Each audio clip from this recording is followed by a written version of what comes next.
What's up, everybody? Hey, Tom Laird here, host of the Advice from a Call Center Geek podcast and founder of Expivia. For exceptional contact center outsourcing, trust Expivia. We're fully AI-driven, as all of you know, and can handle voice, email, chat, and all of your digital channels.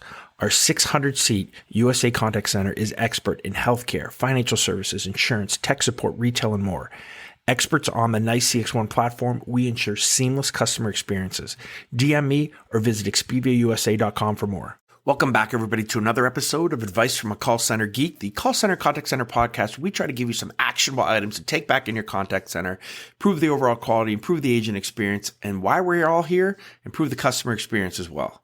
My name is Tom Laird. I'm the CEO here at Expivia Interaction Marketing. Expivia is a 600-seat call center outsourcer located here in northwestern Pennsylvania. How's everybody doing? It's spring-like here in Erie, PA. It's a great day. It's about 65 degrees.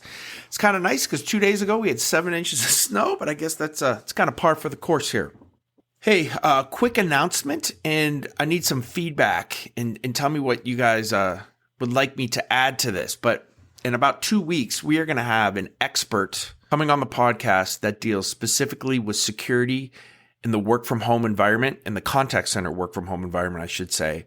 And also, we're going to have a nice long discussion on a question that a lot of you guys ask me, and that's BYOD, or bring your own device. Or basically, should you be giving your agents a computer to work and to do their work? Or how do we make it so that we can save that money and have our agents be using their computer or the device that they have already at home? And how do we do that securely? How are we PCI compliant? How are we HIPAA compliant with those types of, I guess, the new norm of how we're all operating? Really excited for that. I just posted on my LinkedIn.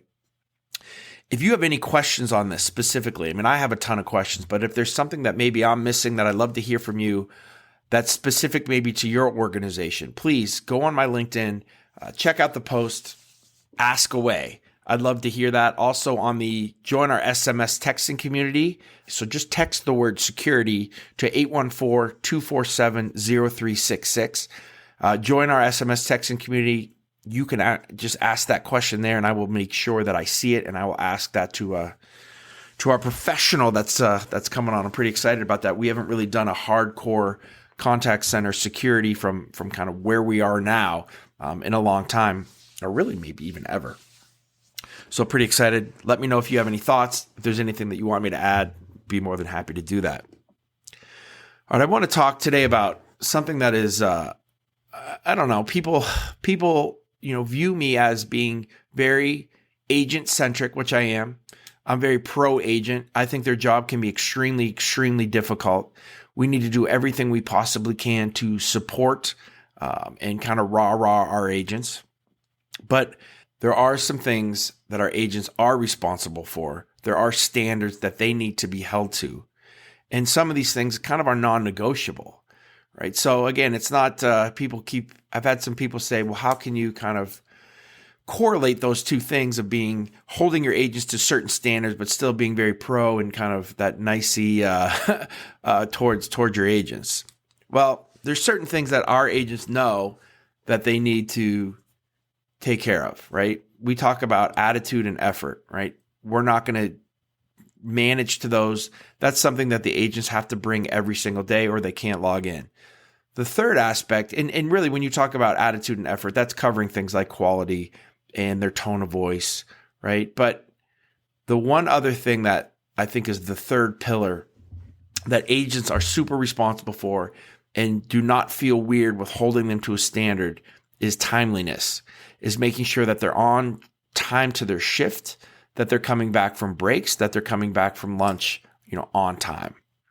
And I think that it's a huge piece of being a contact center agent. We all have certain specific jobs. Like if you're a computer programmer and you can't program well, right? Your manager is going to call you out on that, right? And they're not being mean to you, but that's a core pillar of your job, right? And if you define that timeliness or being on time as a core pillar, make sure your agents know that's a core pillar really of their job.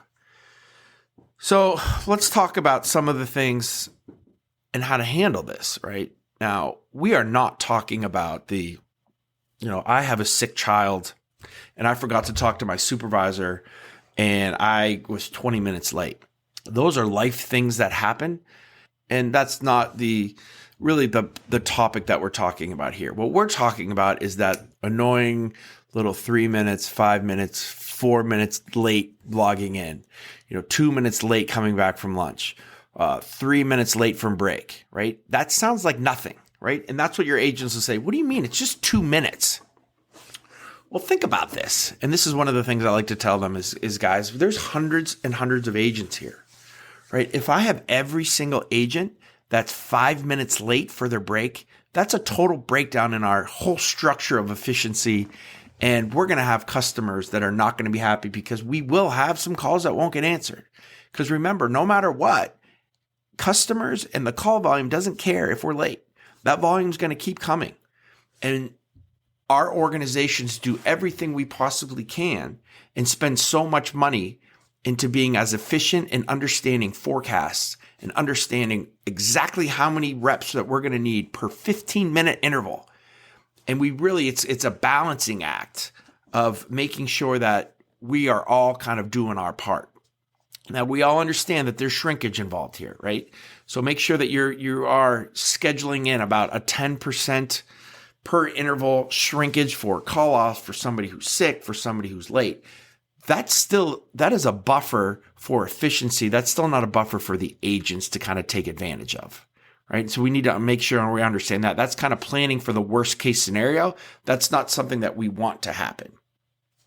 So when we have these agents that are consistently late, and normally it's kind of a 3-strike rule. And a 3-strike rule that can be a little bit subjective in a certain period of time, right? I'm not going to say if you're late 3 times during a year for lunch for a minute or two, fine, right? But when we have an associate that every single day is just pushing that envelope and pushing that button, right? Those are the ones that we really got to try to make sure that we talk to and we understand. So the first thing is, we're going to have a discussion, and I want them to know, because a lot of them don't know. Because a lot of them have started with the organization now when we weren't brick and mortar. Remember, all your agents are now work from home. They don't see the kind of the facial expressions, I guess, right, of some agents, because a lot of times, right, we have certain policies and procedure with how many reps could be gone from a team. Like for us, depending on your ratio, it's normally 2 to 3 reps. We normally have 1 person on break, maybe 2 on lunch if it's that period of time, or vice versa if it's maybe later in the day. And we might have agents that can't go on their break, can't go on lunch because you're taking 3-4 minutes extra that they can't, that really is their time, right? And when we would do this brick and mortar, they would be like, come on, man, like, can you just please be on time? But work from home, they don't see that. So make sure that, first of all, that they understand that there's a team dynamic. This isn't just like company efficiency. We just need to make the money and make sure that you're sitting in your seat at a certain time. It's not that. Right? It's making sure that our planning is going as well as we possibly can, and that we're meeting our team dynamic as much as we can and being a team player as well. So if we, again, I kind of use that 3-strike rule. It's normally, in a week or two, if they're late over a 2-week period, it's 3 or more times, we got to have a discussion and kind of talk this stuff through. If you let it go longer than that, it becomes their norm.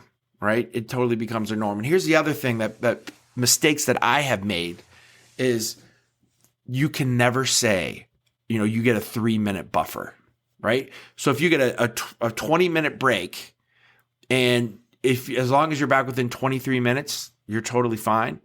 Well, guess what that is? That's a 23-minute break, right? And then what they do is they come at the 24th minute. So they will use that as the 23 minutes. You can't do it. It's very difficult, right? You don't want to be a jerk, but at the same point, there's nothing wrong with holding people to that type of standard to say, hey, this is something that we really deem as important, and you really got to kind of toe the line with us on this. Because there's so many other things that we're kind of given leeway on.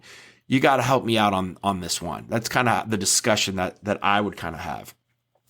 If we're still having issues with this, right, there's certain things that we can do. Number one, if you guys have seen our attendance multiplier, right? Our associates get paid more money for being on time, right, they get another dollar, 50 cents to $1 every single week, up to 9 weeks that they're on time, that they're here, that they're working 100% of their schedule, that they're not back late from a lunch or a break, right? So we say, you know what? We want to not just punish or have that stick, but we want to have a carrot for those of you who are doing it, right? So I think that's a huge piece of it, to incent proper behavior instead of just kind of, getting that stick out for those who are not doing it. So that's one thing that I would suggest to you is kind of figure that thing through. But if it does come to it, again, so this is tied to their pay, right? So if we do have somebody that's consistently late, right, they're going to lose their multiplier. They're going to go back to their normal base rate. They're going to lose all that work that they've done to be on time. And if progressive discipline needs to get involved, then we have to get progressive discipline involved. I think it's really important. I mean, I hate suspending people. It makes little sense in my mind to suspend people and give them like basically time off. Now, granted, they're not getting paid when they're late and they're not here anyway, right? It doesn't, it never jived in my head. So I always tried to figure out the carrot before the stick, especially with, I don't know, I've said that like 12 times. But I think that's a last resort, is getting them to a point where, there's a suspension or they're sending them home for the day. But that's kind of the last piece where you're trying to kind of scare them straight into being, hey, this is one of our core things that we really need. We give on a lot of other things. We really can't give on efficiency. We can't give on timeliness. We have to make sure that this is not only a pro organizational thing, but it's a pro team thing as well for all the members of your team to kind of make sure that it's all running smoothly. And it's a headache. It's a headache to just constantly be talking to a rep, not about their QA scores or how well they're doing, but talking about 2 minutes left and they're late for lunch or coming back from lunch. So again, that's my little take on that. I hope that maybe helps, or at least get you thinking on some of the things that I've made mistakes on, or some of the ways that you can help your organization. But I guess don't be afraid of it, right? Don't be afraid to say, and maybe that's not one of your core pillars, but what are your pillars? What are your 3 things that really you can't bend on? And make sure that your agents understand that they know it. And, you're going to get some leeway in other things, but guys, you got to work with me on this main core thing. So again, I hope that's helpful. I love you guys. Excited for the podcast that we have kind of coming up. I think it's going to be really, really helpful to kind of really talk through the security aspect of what we're going to be doing. And we got a lot planned for this year, from our NFT project that's going to happen. We're really working on that. There should be more out on that in the next couple of weeks for kind of private access to me and me helping your teams and you with any issues that you may have. Again, join our LinkedIn call center tips and tactics group. We've had a couple questions this week that I think were answered. And also, I just sent out $25. So if you want a free book, you can buy a digital copy on Amazon, or you can buy the paperback on Amazon too. It's Advice from a Call Center Geek 3.0, or you just shoot me your address and I'll send you one for free. I'm not trying to make any money off of it. In fact, I'm kind of losing money on postage, but I'm totally fine with that. I want to get it in your hands. I want to try to add value, try to help you guys in any way I can for the experiences that I have had with running the contact center. So again, love all you guys. Keep the messages coming. Love to see some more reviews. If you have some positive reviews, especially on iTunes or Spotify, that would be awesome. But I'll talk to all you guys next week.